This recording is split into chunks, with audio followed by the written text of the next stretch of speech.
আসসালামু আলাইকুম বন্ধুরা, চলে আসলাম আরেকটা রেসিপি নিয়ে।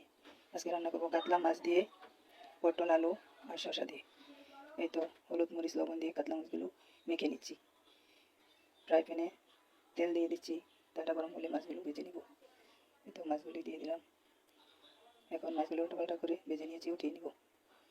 মাছগুলো উঠানো হয়ে গেলে আমি ব্লেন্ডার করা আদা রসুনের একটু পানি ছিল, ওই পানির মধ্যে আমি হলুদ মরিচ লবণ জিরা আর ধনিয়া দিয়ে দিয়েছি। দিয়ে দিলাম ফ্রাই প্যানে পেঁয়াজ কুচি। পেঁয়াজটা হালকা হাতে নাড়াচাড়া করে ভেজে গোল্ডেন কালার হলে দিয়েছি আদা রসুন পেস্ট। আদা রসুন পেস্টটা হালকা ভাজা হলে দিয়ে দিচ্ছি আমার গুলিয়ে রাখা মশলাগুলি।